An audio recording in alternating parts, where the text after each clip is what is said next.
questions? Any children's? We are just paying obeisance to all the spiritual enlightened beings.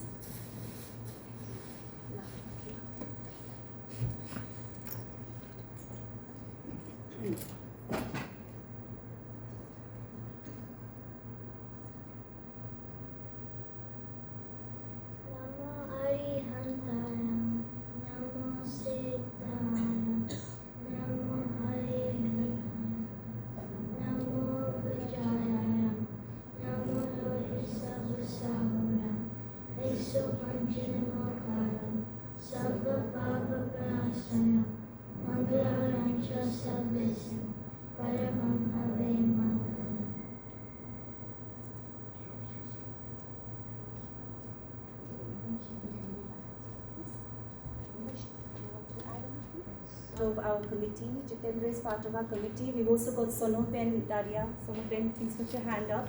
And Bharti Ben is sitting there as well. Bharti Ben, put your hand up. So if anyone's got any further questions at the end of the meditation sessions on any of the classes we offer, or if you'd like to join onto our mailing list and WhatsApp group on all the different activities that we offer, please make sure you've got your name and your details written down. And if I can have the teachers and the children go to your relevant classes.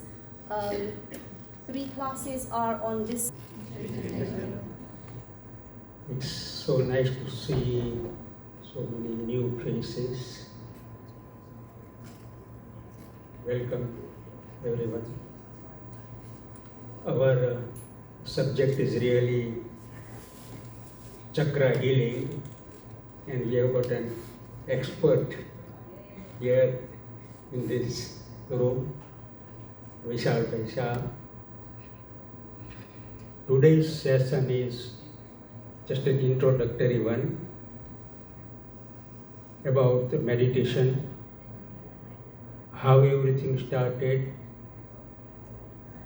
Jain meditation, Buddhist meditation, and Hindu meditation. So I'll try to explain everything, and we'll compare some of the systems, and we'll also explain the background of chakra meditation and chakra healing.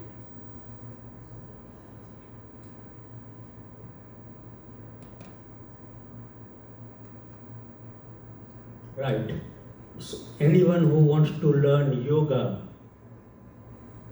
he wants to learn very seriously, he will have to know about Patanjali, he or she, I mean. Patanjali, the original master. He wrote a book something like 5,000 years ago in Sanskrit. It's called Yoga Shastra. Perfect book. Perfect in the sense that so far, you can read any book, you won't find anything new really. What they say is an old wine in a new bottle, that's what you will see. But otherwise, everything is in Patanjali's Yoga Shastra. It's a perfect science for our physical, mental and spiritual health. It's not just aerobics or physical exercises. You can see here, this Patanjali's yoga system is called Ashtanga Yoga. Ashta means 8. Anga is limb. 8 limbs or 8 steps. Which are these steps? Yam, Niyam, Asan, Pranayam, Pratyahar, Dharana, Dhyan and Samadhi. So, if anyone says that I want to learn yoga, he has to start right from the beginning really. Yam. Yam are certain vows. Of course, some people start with just an exercise and they said, I'm going and I'm learning yoga and I'm doing this and I'm doing that. But what Patanjali advocates is that you have to start with yama. You must follow and observe some vows. Which are these vows? Which are the main principles in the Jain religion? Ahimsa, Satya, Achaurya, Brahmacharya, Aparigraha. That is non-violence, non-stealing, non-acquisition, celibacy. These are the 5 main principles in the Jain religion. These same 5 are mentioned in Yama. Patanjali has mentioned this long time ago in his Sanskrit book, Yama. So you have to follow Yama, these 5 vows, basic vows. And then certain rules and regulations. How much you eat, what you eat, cleanliness, other things. Simple rules. So the day-to-day things are niyama. After doing these 2 steps, after you can start asanas, postures. So you must have a very nice vegetarian lifestyle. You must be regular in your daily work and everything, and then you can start asana, postures. After asana, pranayama, breathing control, and then pratyahara, withdrawal of senses, and dharana, contemplation, concentrated thoughts on any one given subject. That is also called dharana. And then comes meditation. Dhyan is the 7th step in the yoga system. Of course, people, again I should say that people go and try and learn meditation straight away without doing anything, without observing the first 6 steps. So dhyan is meditation, and samadhi. Samadhi is the ultimate, final, blissful state. The samadhi is not something which you do, which automatically happens after practicing all those 7 steps in the beginning. So this is the beginning of a yoga system, the very first in human history, I should say.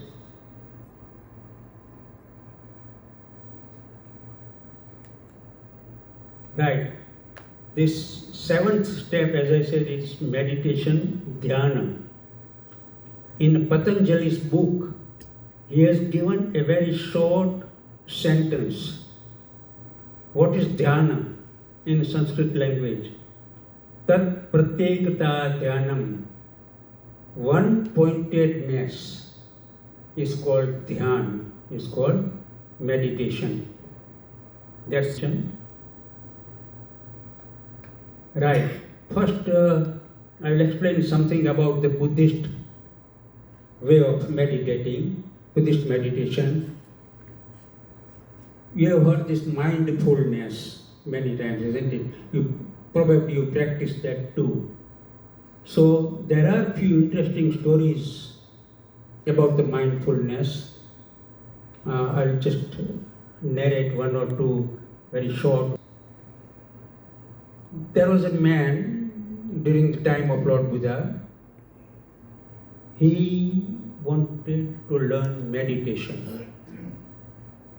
And he came to know that there is a guru there, and he is teaching meditation every day in one of the assembly halls, Upasraya.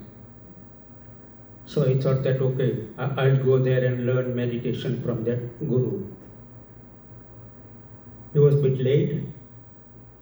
He went there hurriedly, It was raining. He took his umbrella and he went to that hall where the guru, the monk, was preaching and teaching meditation. He put his umbrella outside, his shoes outside the hall, and quickly went inside. And he asked Guru, he requested him, "Oh Guru, I have come here to learn meditation. Can you teach me how to meditate?" Guru said, "Sit down, I will teach you everything." So he was just waiting, sitting down. After 5-10 minutes, he said again to the Guru, "Guru, please, I have come here to learn meditation. Can you please teach me?" He said, I will teach you, just wait. So another 10 minutes, and he was a bit restless. So he asked his Guru, "I have come here to learn meditation.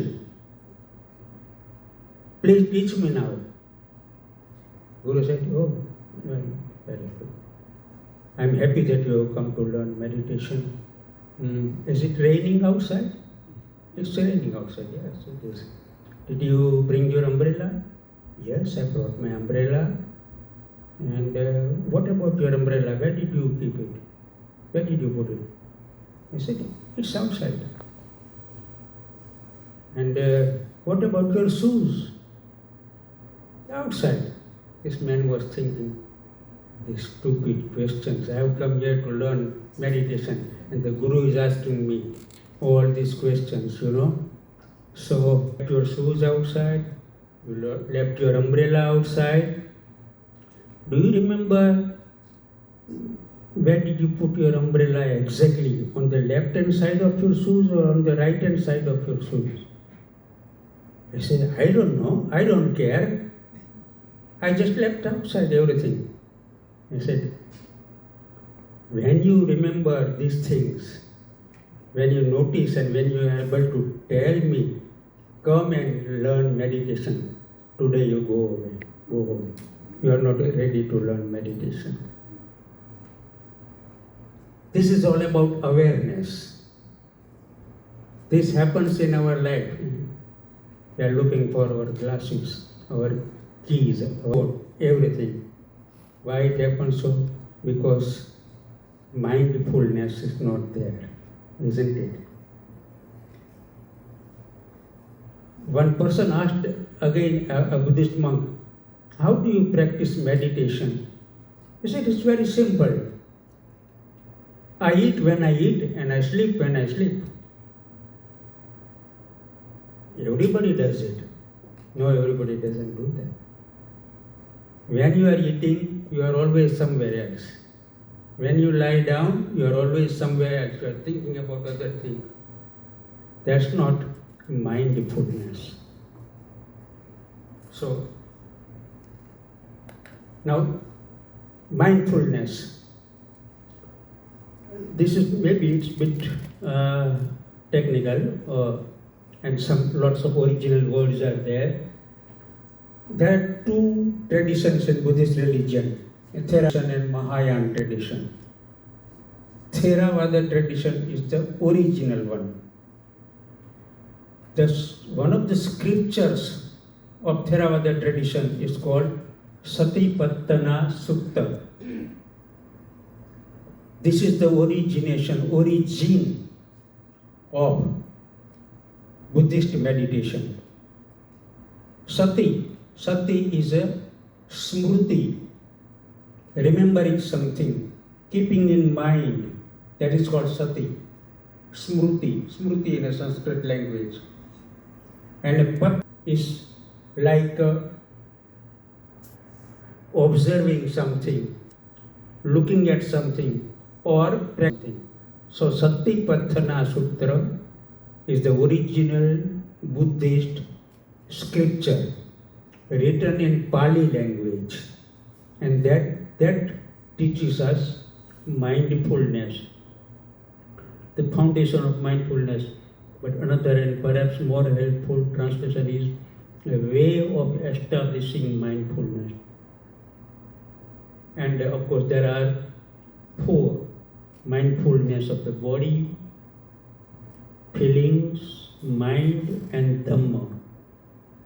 Sati Upasana, devotionally practicing mindfulness. Then there is another one. Satipatthana covers Kaya Anupasana, Vedana Anupasana, Chitta Anupasana and Dhamma Anupasana. These are all original Prakrit language word. But you have heard this Anupreksha or Vipassana, isn't it? Have you heard this name? I'm sure you all know Vipassana. The word Vipassana comes from Satipatthana. And there is another word, Anapanasati. Anapan is breathing in and out. It's called Anapan. Anulom Vilom. You probably know these words. So that has come from the Buddhist Pali scripture, Anapanasati. So this is how it has started. What about Jain and Hindu way? Jains, they've got their own of meditating. But in Hindu system, simple meditation pranayam, breathing control, and there are lots of pranayams. You can also do meditation by way of chanting mantra. You can also do meditation by way of laya or visualization, especially those pindastha, padastha, rupastha and arupati dhyana. These have been explained in the Jain text. And lastly, chakra meditation. So there are different types of meditations and many more of course, yeah. And then other gurus, they have developed their own systems. Like in Acharya Tulsi's fold, you can see they have developed very good system of meditation called Preksha meditation. And Goenkaji, he has developed Vipassana meditation. This is also very famous all over the world. But in Jain system, it's a pindastha, padastha, rupastha and a rupati dhyana. Pindastha is the meditating on your body. You imagine that you are sitting on an 8-petal lotus and there is a fire all around you, and that fire burns your karma. That is Pindastha meditation. Sometimes you imagine or you visualize that there is no fire, but heavy rain is coming. That washes away your karma. Or strong winds blowing. That disperses your karmas. So that's called Pindastha Dhyana, specific to Jain religion. Padastha Dhyana is the dhyan about all syllables and mantra seeds. You all know these seeds. Om is the very first pranav mantra, should I say. When this universe began, the first sound which was heard was the sound of Om. So it's called pranav mantra. So on Padastha Dhyan, you can meditate on Om or Reem, and there are countless seeds. They are all very powerful. That itself is a separate science of mantra. And why it is important? Because when we speak, every word, every letter has got its own wavelength. It vibrates our surroundings. It vibrates our body parts. And that is why these vibrations have effects. So the mantra meditation is scientific meditation. Each and every sound has got its own vibration. You probably know that whale, that big fish, how it communicates underwater. And one whale can communicate with another one which is miles and miles away. So these are different types of wavelengths. We cannot understand, we cannot grasp, but it happens. One bird can communicate with other bird. But what we can do is chant some special mantra seeds. Om, Reem. It has got special power. Like Reem. Reem is made up of E-M, H-R-I-M. Reem. The combination has got certain wavelengths and it has got power. And you can practice this. You can check it. When you are sitting down at home, chant Reem, Reem, Reem. You will see that heat is created, the energy is created. That is why in our system, Reem is called Agni Beach, the seed of fire, or Shakti Beach, the seed of energy and power. And chakra meditation, of course, we'll know something more about it. And Dhyan, Jain way, as I was saying, Pindastha Dhyana, meditate on body and how karmas are annihilated. Spelling, right? Meditation of mantra, syllables. Rupastha Dhyana, meditation of Arihanta Bhagwan, preaching in Samovasran. That is called Rupastha Dhyana. When you go to a temple and sit down, you can practice this Rupastha Dhyana. You can see God's image. Visualize it, then you close your eyes and see that God is in front of you. That dhyana is called Rupastha Dhyana. And Rupatit Dhyana is the meditation without the help of any image, any murti, any pratima. That is called Rupatit Dhyana. It's the highest type of dhyana. But the Rupastha Dhyana, the third one, helps us very much because it's an avalamban, you know. You can also practice japa, continuous recitation. There are many types of japa. Like you can take a mala and say Om Rim Arham Namaha, Om Rim Arham Namaha, Om Rim. That way you can develop your own concentration, and that helps. That helps physically in removing our ailments as well. Now, mantra, as I said, it has got healing power. I have seen many people, they have cured their ailments and some sort of minor diseases by way of chanting mantra, by way of using mantra in their meditation.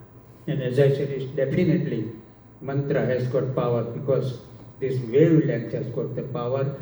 It vibrates our system. Very simple example I give. Right, the Indian alphabet, Gujarati, Hindi or Sanskrit is devised in such a way that certain letters like pa, pha, ba, bha, ma, right, in alphabet. When you say this, pa, pha, ba, bha, ma, what happens? Lips. Your lips touch. Ta, tha, da, da, na. Your tongue touches upper part or back of it. So whole alphabet, Indian alphabet has been divided on sound system. So mantras, again, mantra seeds are device on sun. There are different mantras for different god and different goddesses. You can select your own mantra. Because I have found Om Rim Aram Nama very powerful. Chakra. Of course, Vishal will explain, and he is an expert. From next week, he will teach you, or he will show you how to heal by using vision. But some basic things I am going to show you. These chakras are thought to work energy vortices that regulate your body's energy and the connection between your different bodies, physical, spiritual, mental, and energy, and your environment. So, chakra, the simple meaning of chakra. In Gujarati we use this, in Hindi, in Sanskrit. Chakra is wheel. Chakra is wheel. In India, the two-wheeler, like a motorcycle, is called dvichakri, having two wheels. Or sometimes the chakra is also a circle. So it's a simple word, chakra. But there are chakras in our body.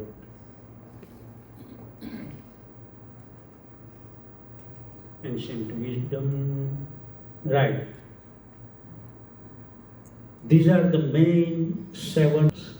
Of course, some books say that there are more than 7 chakras, but these are the main 7 chakras. Root chakra, or in original name is Muladhara. Mul is a root. Adhara is support.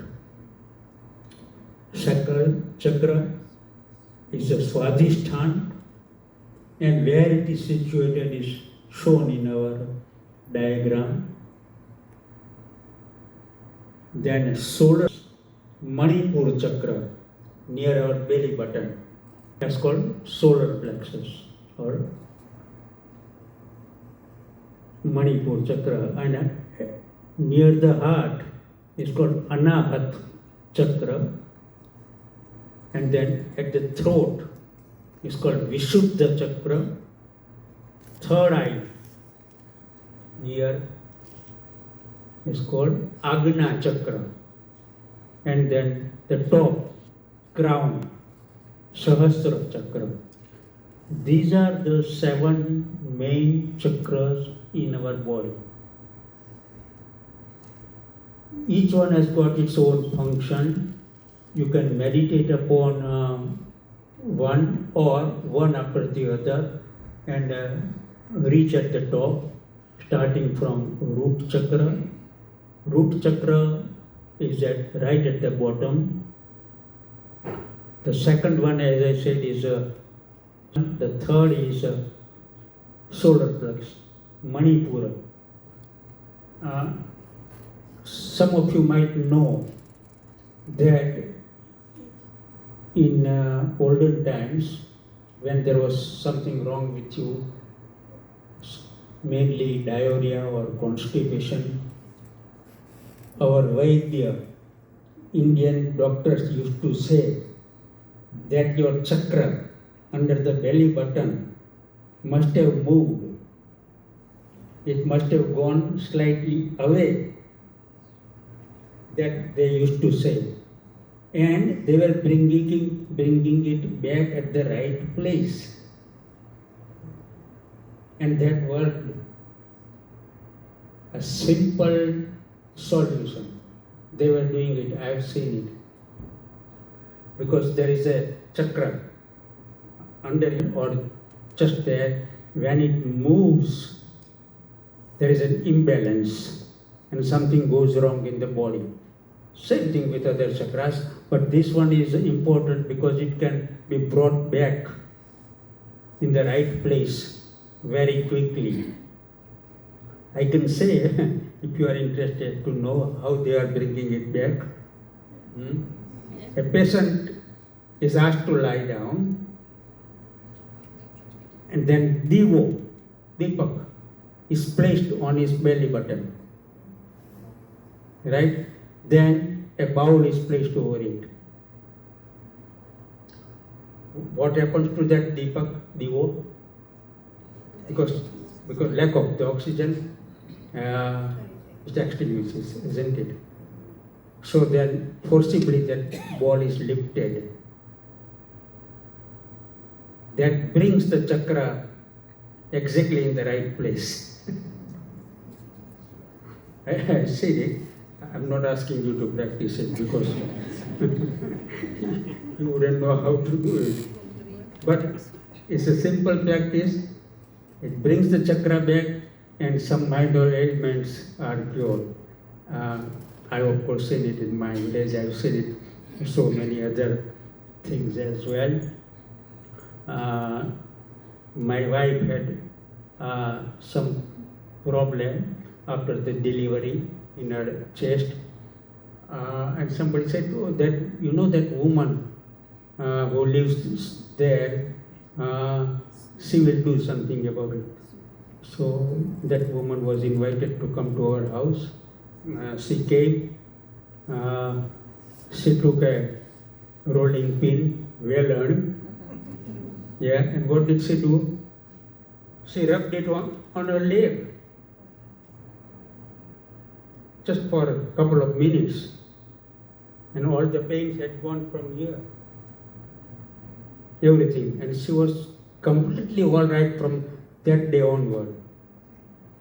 Otherwise, the doctors would have done all sorts of things. MRI and these and other things and X-rays and tablets and all these things. But that, I've seen it, I've seen so many things. So, they know how to deal with the chakras. Heart chakra is very important. It's called Anahat chakra. Throat chakra is called Visuddha chakra. Helps in a clear speaking of the third eye, Agna chakra. Especially ladies do Chandlo here, isn't it? That is on the Agna chakra. And crown chakra. I don't know how many of you know, some devout Brahmins, they have chotli, hair, especially, more hair here, on this part only. They do it on crown chakra, and it's believed in some Hindu shastras that it helps. Crown chakra helps, yeah. But there are so many other things.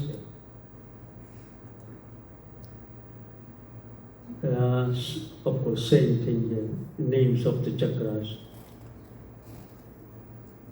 There are different asanas for each of the chakras. Root chakra, tree or prakshasana, pigeon, crow, boat, camel. I'm sure you will learn about some asanas too, which asana to practice for which chakra. So I'm not going to go in there.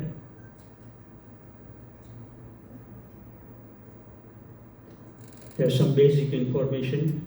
Root chakra, Muladhara, location is base of the spine, color is red. Its association, health, safety, security, stability. And its imbalance will cause fear, insecurity, anxiety, financial stress, substance, etc. Second one, Swadhisthana, location is, you can read, lower abdomen. Its association is with creativity, passion, etc. And its imbalance would block creativity. It might bring emotional instability, dependency, and other things. 3, solar plexus. 4, heart chakra. You can see the different color have been associated or have been mentioned here. You know.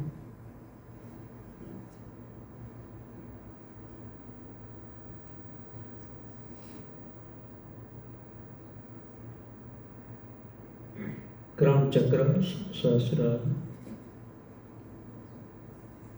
color violet and white. Throat chakra, Visuddha, throat area, color blue. And what does it do? How does it help?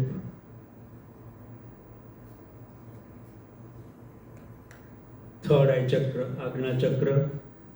Location is center of your forehead, between your eyebrows.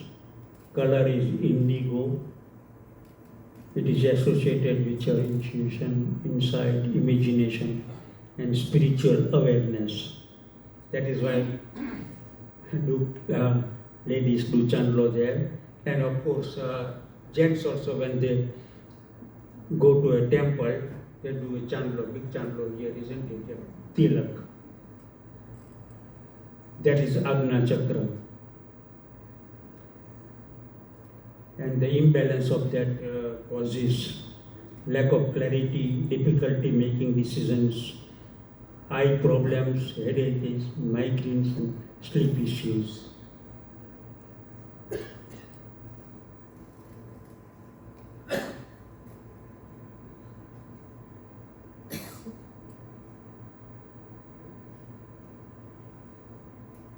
I'll leave you to read in your mind for half a minute or a minute.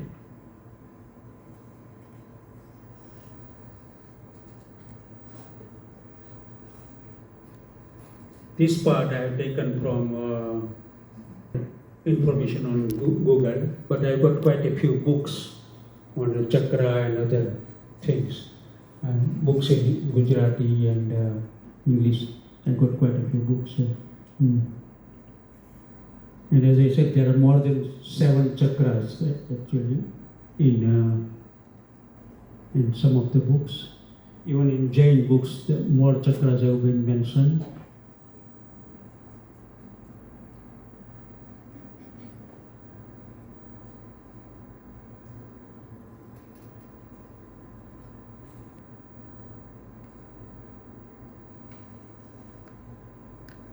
Right, how to prepare? This applies to, whichever type of meditation you are doing. You have to observe more or less the same things, you know. Pick a quiet place, dress comfortably, bring your props, choose a meditation program, whichever program you follow. Even if you do, say, mala every morning or every afternoon or evening, you know, you have to follow the same thing. Most important thing is keep same place every day, more or less same time, and same surroundings. That will create an energy, certain divine vibrations. But say if you do today in the front room, next day in the kitchen, third day in your bedroom or in front of television, that won't be the right thing to do. So, one place, one sort of timings, one asana, keep something where you can sit on that piece of cloth or something. Your props, whatever you are using, that will help you.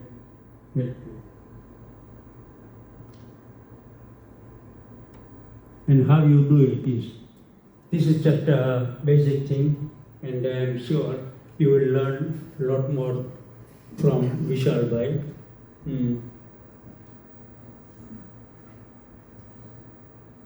We can read one thing. Start at your root chakra, bring your attention to the base of your spine, picture roots growing from your body into the earth, connecting you and keeping you grounded. Visualize the color red as you take deep breaths in and out. That's the first one. Then you can move up and move up and move up and move up. visualize the chakra and think that you are being cured, you are being helped by these chakras.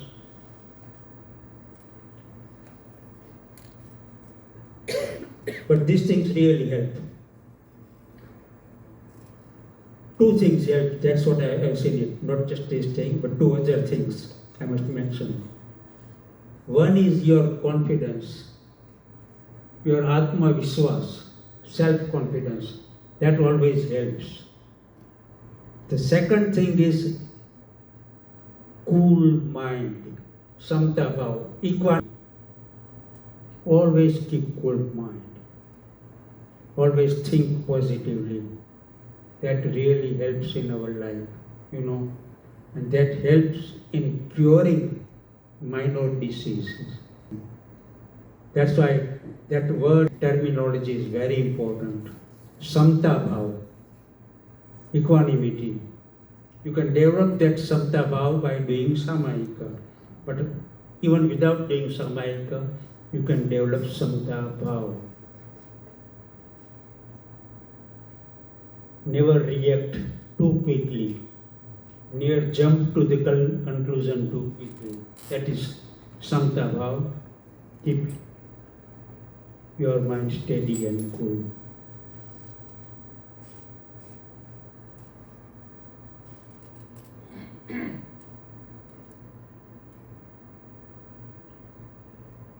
Right, I'm just going to mention these three words, Ida, Pingala, and Sushumna Nadis. This is like in Chinese system. Ida, first it says about Pingala. Pingala is the extroverted solar nadi and corresponds to the right side of the body. It's at your back. On the right hand side is called Pingala nadi. A whole channel is a Pingala. And on the left hand side is called Ida nadi, which controls your right brain. And in the middle there is a Sushumna nadi. These are the sort of channels of energy and how it is connected your brain. I mean, we all know that if we are hurt in the back, if something goes wrong in our spine, a lot of other problems arise, mental problems in the brain, and that is because of this nadi.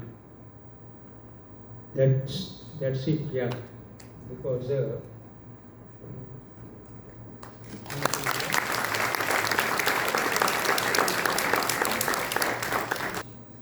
Thank you, Vinodbhai. That was an amazing understanding of the chakras.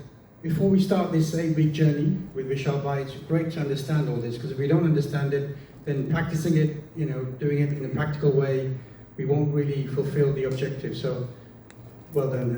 Amazing kind of a lecture today. I think it was another round of applause for Vinodbhai. So now, next week is we start the hard work now. You've had the theory, so now we want to start practicing it. So now I want you to all get ready. A little bit about Vishal. I've written a few lines about Vishal, just very brief. So Vishal is a certified meditation teacher with a passion to alleviate people's sufferings, whether it be from their relationship, health, or career and business. In the process, helping them make progress on their spiritual path. Yeah?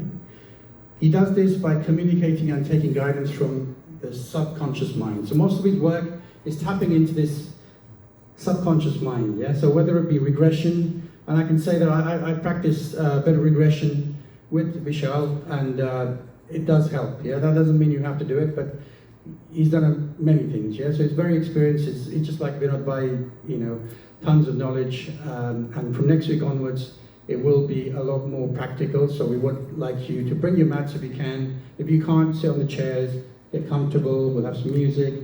Meditation will be quite long and deep, so you will, make sure you've rested.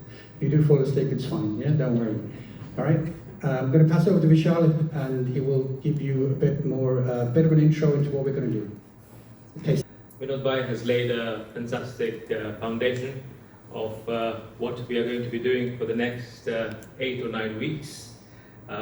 Lovely to see all of you here, lovely beautiful souls here, wanting to embark on this amazing journey. And yeah, what can I say? I humbly and really privileged to be here. Thank you to Jitendra and the rest of the committee of SCVP to give me a chance to be of service to you guys, and then take you on this amazing journey that I've been on myself. If I may, can I share a little bit about myself and how I came about to do this work? Yes. Yeah. So I, just like, you know, a 30, 40-year-old, at that time when I was working in the corporate world, wanting to make more money, as we all are, and, you know, programmed, maybe not blaming our parents, but, you know, that's how society is, right? And getting along in that sort of journey with the rest of the people that were there. And then suddenly I went through a very dark time. You know, sometimes something hits us, and it hits us from every way, right? Health, relationships, career. And it kind of hit me from every angle. And I couldn't find an answer. I didn't know where to go. I had two options. I was like, either I'm going to be hopping off, or I'm going to end up in a mental asylum, right? And then it was very interesting, because at that time, I still remember, September 2013, and we had Parisian at Harold Leisure Centre. And there was, you might even remember, Vinodbhai, who came from one of the schools in India, and he lives in Netherlands now. But I desperate to find an answer, I went up to him and I just held his hand. He told me, he closed his eyes and he said, "Vishal, just start meditating." And those 3 or 4 words, he said, the meditation you want to start off with is Nauka mantra and the Vasagara mantra. Now I knew the Nauka mantra, like we raise our kids, you know, here SCVP is doing a wonderful job teaching children how to do the mantras, teach us about Jainism, the scriptures, and I started that. But I didn't know who was in our mantra, you know. I had to learn that. And my mom, bless her, made me sit down every day for an hour and a half. And for 6 months, I sat there hour and a half. I used to walk down to where they used to live every day, because I lost everything. I lost my career, I lost relationship with my wife was in trouble as well, right? As a result, health was an issue too. So that's the journey where I started to meditate. I went within, found out what was actually going on, you know, with myself. Worked with the chakras, which is what I'm going to be sharing on this journey with you. And as I clear the chakras, the energy that each one of us has, the potent energy. How many of you have heard of the Kundalini? Yeah. Yeah, wonderful. So the Kundalini energy that each one of us has, it's potent. And well, in the next 8 or 9 weeks, this is what we're going to do. We are going to, you know, that energy is royalty for us. And just like royalty, you know, when we've got royalty in the city and you get the queen or now the king obviously come in, and, you know, the authorities kind of clear the road on, you know, the traffic from the road. That's exactly what we're going to do. Through the chakras, as we clear the chakras, doing these meditations, it becomes easier for that Kundalini energy to rise. And hey, you know, we reach, as Vinodbhai was saying, excuse me, I'm not very good at scriptures, I'm only good at experience, my own experience. So I think it's called Samadhi, or what was that, sorry? Blissful state, yeah, exactly. You reach that blissful state. You know, and there's a word for that in, is it Samadhi? No, not Samadhi. Is it? Yeah. So that was my experience as I went in, clearing the chakras, the energy rose, and wow, what an amazing state it was. And this is exactly, it's a potential for all of us here. If you give your best in these few weeks, put in all your energy, be here with a strong belief, do this, okay? As we know, belief is what's required. They teach you this in any religion. If you've got that strong belief, you will make it through, right? So all we're doing is we're just clearing the path in these 8 weeks for that potent energy to slowly rise, okay? So a little bit about me, I did all the rest like everyone does. Did an engineering degree, electronics and software engineering at Birmingham University. I did a MBA at Warwick Business School. Left all of that. I couldn't stay in my job. I used to fight with myself because we have to pay bills, right? At that time. So I had to fight with myself to stay in jobs and stay changing roles now and again. But this work was meant to be. So come 2019, I completely gave up all of that, doing this full time, working with people on a one-to-one basis and in groups, and also doing this in bigger groups. So that's a little bit about myself. Fantastic. So